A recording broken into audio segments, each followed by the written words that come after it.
আমরা মাখরাজ শিখব। মাখরাজ মানে হলো উচ্চারণের স্থান। যেসব জায়গা থেকে আরবি হরফগুলো উচ্চারণ করা হয় সেগুলোকে মাখরাজ বলা হয়। যেসব অঙ্গ ব্যবহার হয় সেগুলোকে মাখরাজ বলে। কী কী অঙ্গ ব্যবহার হয়? পেটের নিচ থেকে যদি আমরা শুরু করি তাহলে কণ্ঠনালী, তারপরে জিহ্বা, তালু, দাঁত, ঠোঁট, নাক, এগুলো হলো মাখরাজ।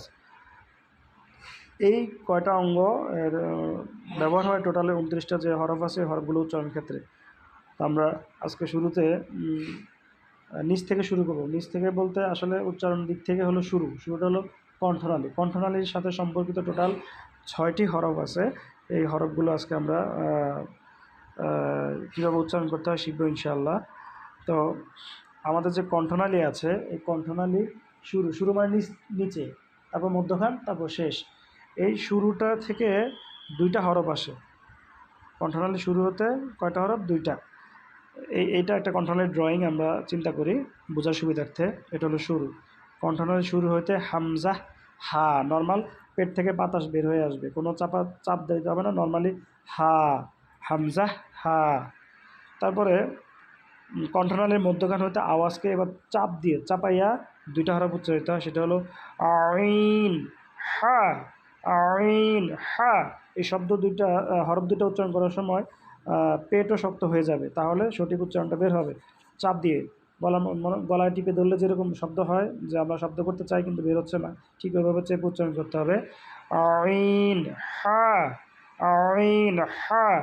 এখানে এই দুইটা কিন্তু আমরা প্যাচ লেগে যায়। একটা হলো হা আর একটা হলো হা, হা, হা। তো দুইটা উচ্চারণ কিন্তু আলাদা, এভাবে আমাদের খেয়াল রাখতে হবে। তারপরে কণ্ঠনালীর শেষ ভাগ হইতে উচ্চারিত হয়, আওয়াজকে পেঁচায় উচ্চারণ করতে হয় 2টা হরফ। সেটা হলো গইন, গইন, হ, গইন, হ। গরু জবাই করার পরে যে শব্দটা আসে এরকম একটা শব্দ আসে, সাউন্ড আসে, ঠিক ওই জায়গাটা থেকেই গইন এবং খ উচ্চারিত হয়। গইন, খ, এটা না, ভিতর থেকে গইন, খ। এবার আমরা এই হরফগুলোর সাথে যদি আমরা হরকত যুক্ত করি, হরকত মানে হলো আকার একার।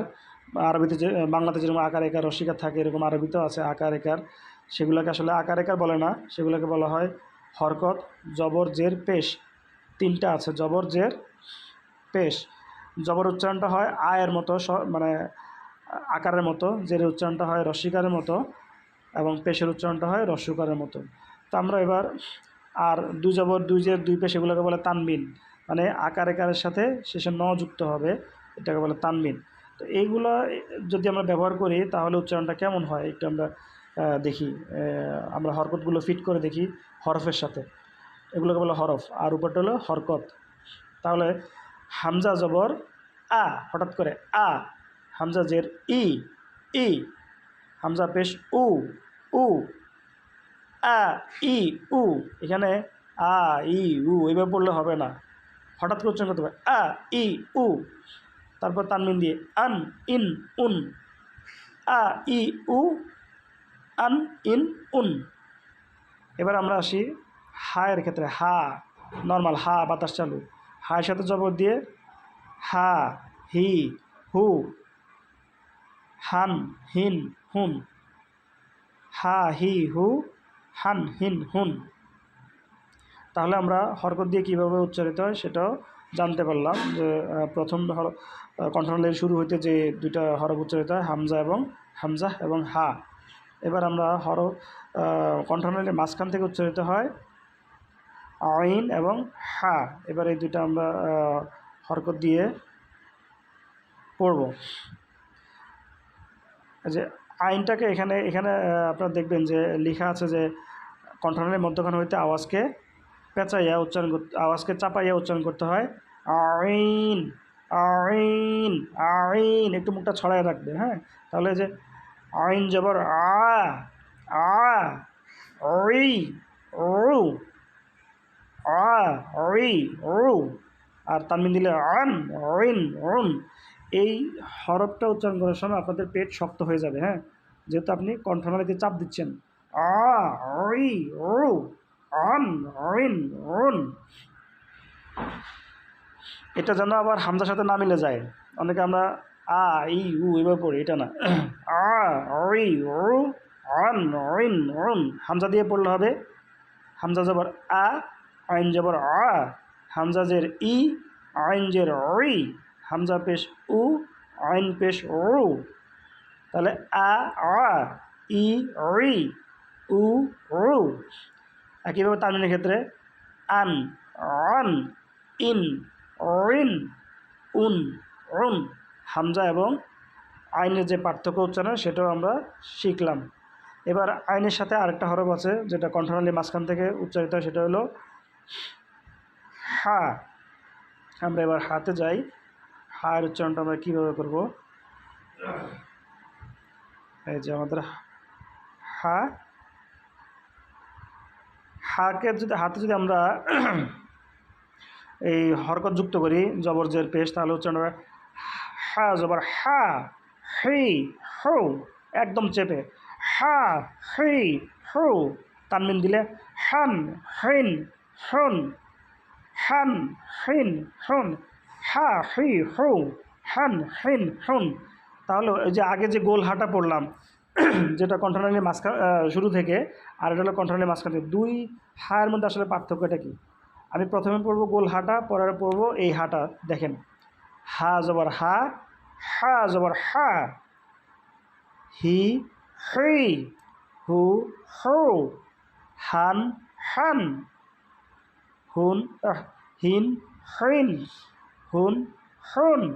একটা নর্মালি বাতাস চালু করে গোল হাঁটা, আর এই হাঁটা উচ্চারণ হবে চাপ দিয়ে। আশা করি আপনারা পার্থক্যটা বুঝতে পারছেন। এইভাবে প্র্যাকটিস করতে হবে। তারপরে কণ্ঠনালীর শেষ হইতে দুইটা হরফ উচ্চারিত হয় যেটা আওয়াজকে পেঁচায় পড়তে হয়, সেটা হলো গইন এবং খ। তো এখানে আমরা খয়ের সাথে আগে আমরা হরকতগুলো ফিট করে দেখি কেমন উচ্চারণটা হয়। তো নর্মালি জবর দিলে উচ্চারণটা আকারের মতো হয়, কিন্তু এখানে কিছু ব্যতিক্রম হরফ আছে, তার মধ্যে খ একটা, যেটা মানে মোটা হরফ বলি আমরা, মোটা উচ্চারণ হবে।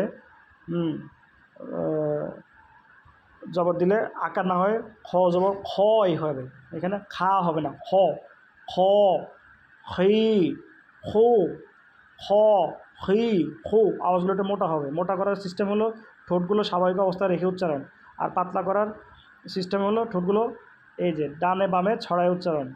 যেমন খা খা খি খু, এভাবে ওটা পাতলা হবে।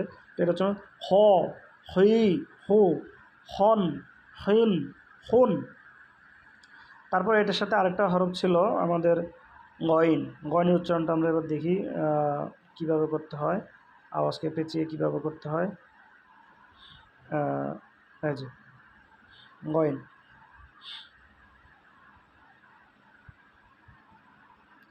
সো গয়নের এখানে কণ্ঠনালী দেখবেন যে আওয়াজকে পেঁচায় উচ্চারণ করতে হয় গইন। গয়নের সাথে জবর দিলে এটাও গা হবে না, গ। আওয়াজকে পেঁচায় গ, গইন জবর গ, গইনজের গই, গইন পেশ গু, গ গই গু, গন গইন গুন, গন গইন গুন, গ গি গু, গন গিন গুন, গ গি গু, গন গিন গুন। এটা না কিন্তু গ গি গু, গন গইন গুন, এটাও মোটা হরফ। হ্যাঁ, টোটাল 7টা মোটা হরফ আছে, এগুলোকে হরফে মুস্তালিয়া বলে। তার মধ্যে আমরা আজকে 2টা শিখলাম, গইন এবং খ। তো ইনশাআল্লাহ আপনারা এইভাবে প্র্যাকটিস করুন। প্র্যাকটিস করলে আপনারা উচ্চারণগুলো সঠিকভাবে বুঝতে পারবেন এবং করতে পারবেন। আজকে এই পর্যন্তই। হরফের যে কণ্ঠনালীর যে 6টা হরফ আমরা এখান থেকে শিখলাম। আসসালামু আলাইকুম ওয়া রাহমাতুল্লাহি ওয়া বারাকাতুহু।